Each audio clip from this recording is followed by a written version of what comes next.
জি, আমি বলছিলাম স্যার, আমি আমার স্ত্রীর সাথে কথা বলে উত্তেজনা হলে অন্ডকোষে ব্যথা হতো।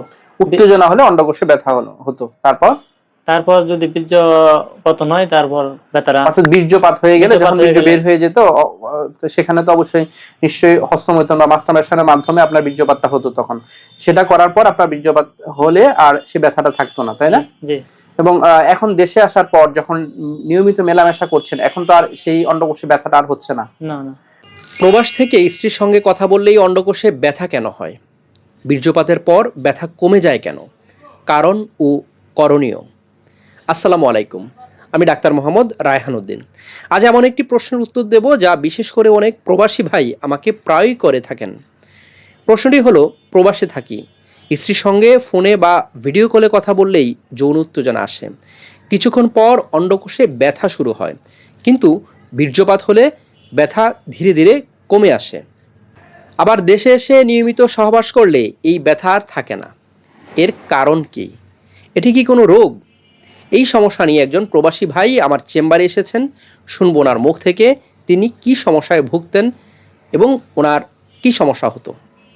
দর্শক, আমরা যে বিষয়টি নিয়ে কথা বলছিলাম, এই বিষয় নিয়ে আমার চেম্বারে একজন রোগী এই বিষয়টা নিয়ে আলোচনা করছিলেন যে তিনি প্রবাসে যখন থাকতেন তখন তিনি কি ধরনের সমস্যাগুলো ফেস করতেন। শুনবো ওনার মুখ থেকে। জি, কেমন আছেন আপনি? জি, আলহামদুলিল্লাহ ভালো আছি। আলহামদুলিল্লাহ। জি, আপনি মূলত প্রবাসে থাকেন, তাই না? জি যখন আপনি প্রবাসে ছিলেন কি সমস্যাটা ফেস করছিলেন যা আমাকে বলছিলেন এতক্ষণ ধরে? জি, আমি বলছিলাম স্যার, আমি আমার স্ত্রীর সাথে কথা বলে উত্তেজনা হলে অন্ডকোষে ব্যথা হতো। উত্তেজনা হলে অন্ডকোষে ব্যথা হতো। তারপর তারপর যদি বীর্য পতন হয়, তারপর ব্যথাটা অর্থাৎ বীর্যপাত হয়ে গেলে, বীর্যপাত যখন হয়ে বীর্য গেলে বের হয়ে যেত, তো সেখানে তো অবশ্যই নিশ্চয়ই হস্তমৈথুন বা মাস্টারবেশনের মাধ্যমে আপনার বীর্যপাতটা হতো। তখন সেটা করার পর আপনার বীর্যপাত হলে আর সে ব্যথাটা থাকতো না, তাই জি না? জি এবং এখন দেশে আসার পর যখন নিয়মিত মেলামেশা করছেন, এখন তো আর সেই অন্ডকোষে ব্যথাটা আর হচ্ছে না। না না অর্থাৎ মেলামেশা না করলে ব্যথা হতো, যখন কথা বলতেন উত্তেজনা যখন আসতো আপনার মধ্যে, তখনই আপনার শুধু ব্যথাটা হতো, তাই না? জি জি জি এবং দেশে আসার পর এখন রেগুলার মেলামেশা করার পর এখন আর সেই ব্যথাটা হচ্ছে না। হচ্ছে না। প্রিয় দর্শক, যা আমরা বলছিলাম, এই ধরনের সমস্যা নিয়ে অনেকেই ভুগে থাকেন এবং অনেকে অনেক দুশ্চিন্তার মধ্যে থাকেন। চলুন বিষয়টি সহজ ভাষায় বুঝে নেওয়া যাক। প্রথমেই জেনে রাখুন, সব অন্ডকোষের ব্যথা কোনো গুরুতর রোগের লক্ষণ নয়। যখন একজন পুরুষ যৌনভাবে উত্তেজিত হন, তখন লিঙ্গ, অন্ডকোষ এবং আশপাশের রক্তনালীতে স্বাভাবিকভাবেই রক্ত প্রবাহ বেড়ে যায়। একই সঙ্গে অন্ডকোষ ও বীর্যবাহী নালীতে সাময়িক চাপ এবং টান অনুভূত হতে পারে। যদি এই উত্তেজনার পর বীর্যপাত না হয়, তাহলে কিছু মানুষের ক্ষেত্রে অন্ডকোষে ভারী লাগা, টান টান অনুভূতি বা হালকা থেকে মাঝারি ধরনের ব্যথা হতে পারে। এই অবস্থাকে অনেকেই ব্লু বলস নামে চেনেন। চিকিৎসা বিজ্ঞানে একে এপিডিডাইমাল হাইপারটেনশন বলা হয়। এটি যৌন উত্তেজনার পর সাময়িক রক্ত জমাট ও রক্তচাপের কারণে হতে পারে। যদিও এ বিষয়ে গবেষণা এখনও সীমিত, তবে এটি সাধারণত গুরুতর বা স্থায়ী রোগের কোনো কারণ নয়। তাহলে বীর্যপাত হলে ব্যথা কেন কমে যায়? বীর্যপাতের সময় যৌন উত্তেজনা ধীরে ধীরে কমে যায়, রক্ত প্রবাহ ও চাপ স্বাভাবিক অবস্থায় ফিরে আসে। ফলে অন্ডকোষে যে ভারী ভাব বা অস্বস্তি ছিল সেটিও সাধারণত কমে যায় বা পুরোপুরি চলে যায়। দেশে এসে নিয়মিত সহবাস করলে ব্যথা থাকে না কেন? কারণ তখন যৌন উত্তেজনার স্বাভাবিক পরিণতি হিসেবে বীর্যপাত হচ্ছে।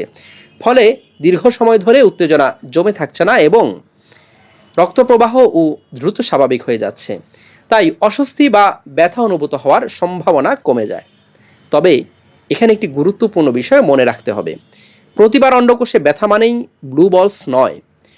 অন্ডকোষে ব্যথার আরও অনেক কারণ থাকতে পারে, যেমন অন্ডকোষে সংক্রমণ বা এপিডিডাইমাইটিস, অন্ডকোষে আঘাত, ভেরিকোসিলি, হাইড্রোসিলি, কিডনির পাথরে ব্যথা নিচে ছড়িয়ে আসা, অথবা জরুরি অবস্থা টেস্টিকুলার টর্শন, যেখানে হঠাৎ তীব্র ব্যথা শুরু হয় এবং দ্রুত অস্ত্রোপচার প্রয়োজন হতে পারে। কখন অবশ্যই চিকিৎসকের কাছে যাবেন?